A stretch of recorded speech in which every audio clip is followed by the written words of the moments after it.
All right, everyone. Welcome back to the Dangers and Dragons podcast. I'm Adrian. And I'm Julia. And we are ready for another adventure. Always. That's right, Julia. Yeah. Always ready to dive into these crazy stories, these legends, these adventures. Yeah. And today's story is no exception. Oh, no, not at all. This is a wild one. It really is. And so for today's story, imagine a world where every day resets at midnight. You wake up and it's the same day all over again. Like Groundhog Day. Kind of like Groundhog Day. But with a much darker twist. Yes, much darker. Yeah. Think about it. It's not just the repetition, it's that you keep all your memories. Ooh, that's a good point. Every heartbreak, every triumph, every terror. Like imagine reliving the best day of your life over and over again. Sure. But also imagine reliving the worst day of your life over and over again. Exactly. And in this story, it's not just a personal loop. It's affecting an entire town. Oh, wow. And every day someone dies. Someone dies. Whoa. Yep. The same person at the same time. Every single day. So the day resets, but with a death baked in. Exactly. And our protagonist, Maya, is right in the thick of it. So she's trapped in this loop. She is. Can you imagine the panic, the confusion, waking up to the same day knowing someone's going to die, and there's absolutely nothing you can do to stop it? That's terrifying. I can't even imagine. The story starts with Maya being jolted awake by this blood-curdling scream. It's always the same. A woman's scream piercing the midnight silence. And then the world shudders, and everything resets back to the beginning of the day. chills. Literal chills. It's a brilliant way to start the story. Throws you right into the heart of the mystery and the horror. For sure. So Maya, obviously, she wants to figure out what's going on. Right. Oh, yeah. But At first, she thinks it's some kind of curse. Maybe a vengeful spirit or an enemy with some crazy time-bending magic. Right. She's looking for a reason, an explanation. And it's so human, isn't it? When faced with the unexplainable, we try to find a cause, something we can understand and control. Totally. But in this case, the loop doesn't care about reasons or logic. Nope. The death just keeps happening. So what does Maya do? She tries everything. She tries guarding the victim. She tries changing the course of events, leading them down different paths. Anything to stop the inevitable. And it never works. No matter what she does, the outcome is the same. It's like the universe itself is mocking her attempts to intervene. Poor Maya. That feeling of helplessness, of being totally powerless against forces beyond your control, oof, I bet that's crushing. It is. And I think that resonates with a lot of people. Even if we haven't faced a literal time loop, we've all felt stuck at some point, unable to change a situation no matter how hard we try. Totally. Like you're banging your head against a wall. Exactly. But just when things seem utterly hopeless, Maya catches a break. On day 12, she notices something strange about the town blacksmith. The blacksmith. Yeah, he's normally a quiet guy, keeps to himself. Right. But on this day, he's different, distant, almost haunted. Okay, that's interesting. So what does Maya do? Well, she's desperate for any kind of lead, so she confronts him. Bold move. It is, but it pays off. He confessed. He confesses to what? Turns out he was drowning in debt, and this merchant promised him a magic elixir, a way to wipe his slate clean. Oh, a fresh start. Nice. Yeah, but you know what they say?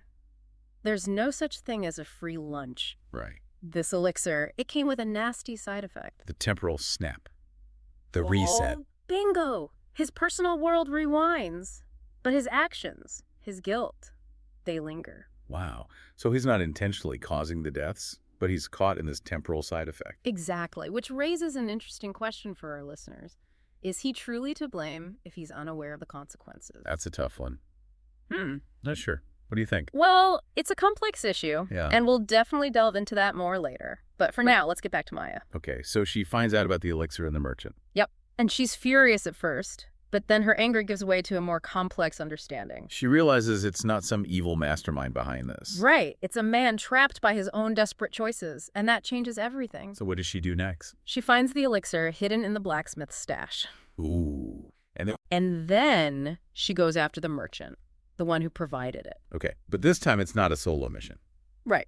She brings in the weaver The weaver. and the blacksmith himself. Wow.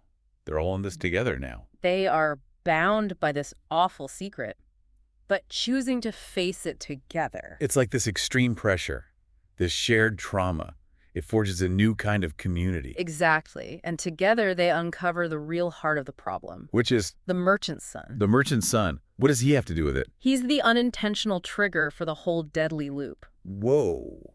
How does that even work? Well, we'll get into the specifics later, but the key takeaway here is that Maya, once again, she chooses compassion over revenge. Okay, so instead of exposing the sun, letting the town tear him apart, what do? They come up with a plan, a risky plan. What kind of plan? They decide to stage an injury, a desperate plea for help, aimed directly at the merchant's son.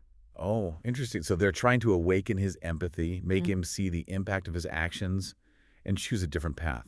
Exactly, it's a gamble. But it's driven by a belief in the possibility of redemption. Wow. So now what?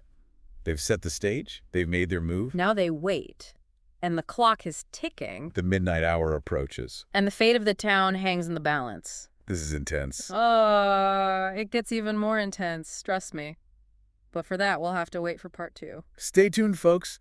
This story is just getting started. So last time we left Maya and her newfound allies, they were taking a pretty big risk. Yeah, they were trying to appeal to the merchant's son's better nature, right? Right. They staged this whole elaborate scene, hoping to kind of shock him into awareness, to make him see the consequences of his actions. But the question is, will it be enough?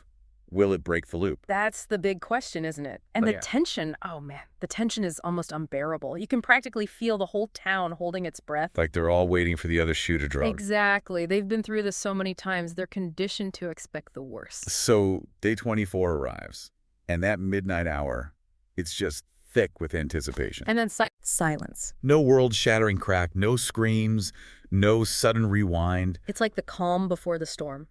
Or maybe the calm after the storm has finally passed. And then morning comes, Mm-hmm. and it's almost hesitant at first, as if even the sunrise is afraid to believe the nightmare might truly be over. Wow, that's a powerful image. It is.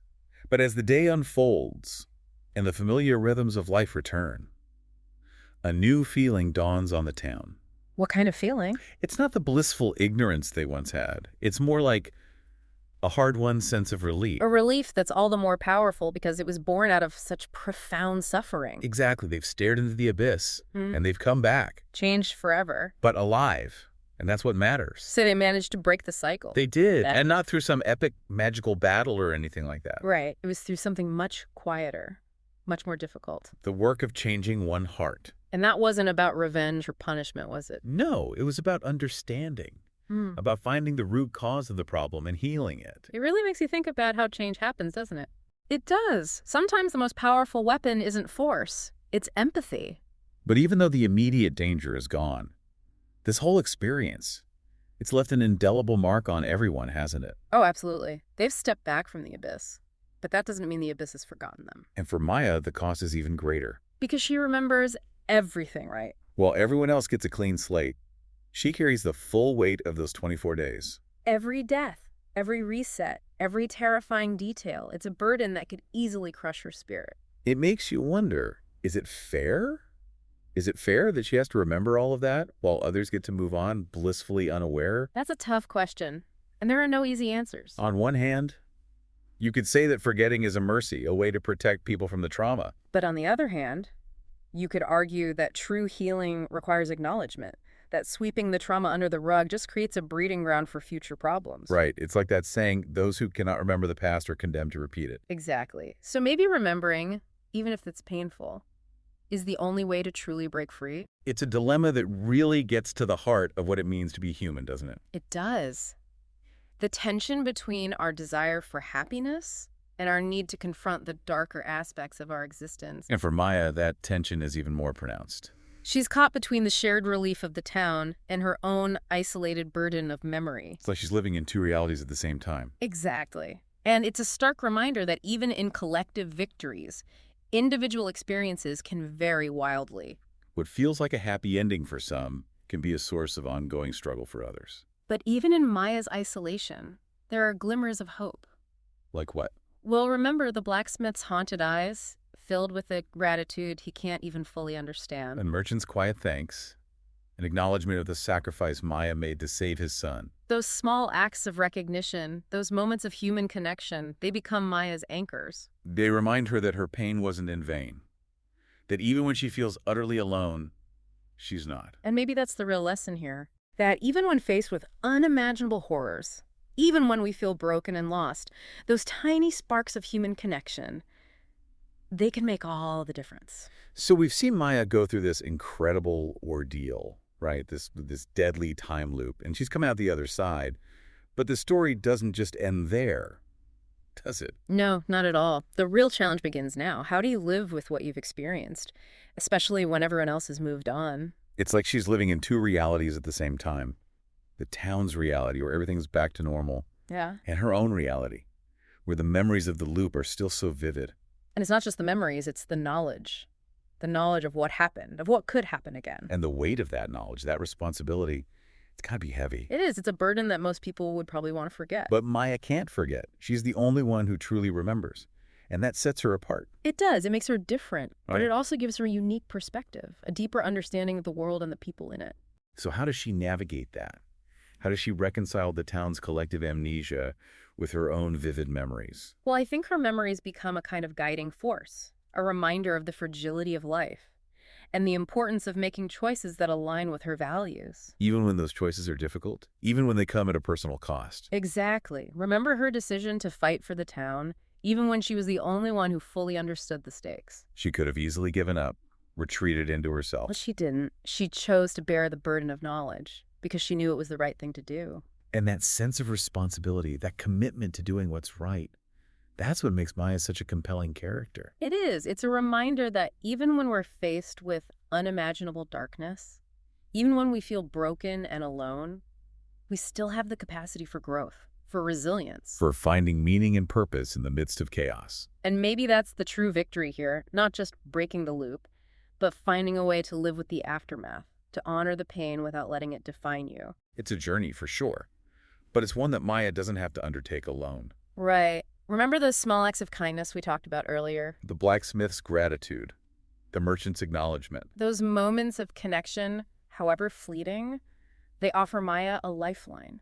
They remind her that even though she's different, she's not alone. And they point to a deeper truth about the human experience. Which is? That even in the face of extraordinary circumstances, even when we're marked by trauma, we still have the capacity for empathy, for connection. And that those connections, those tiny sparks of human kindness, they can make all the difference. They can help us heal, they can help us grow, and they can help us find our way back to the light. That's a beautiful message. And it's a fitting end to this incredible story. It is. It's a story that challenges us to think about the nature of time and memory, the power of choice, and the importance of connection. And it's a story that ultimately leaves us with a sense of hope.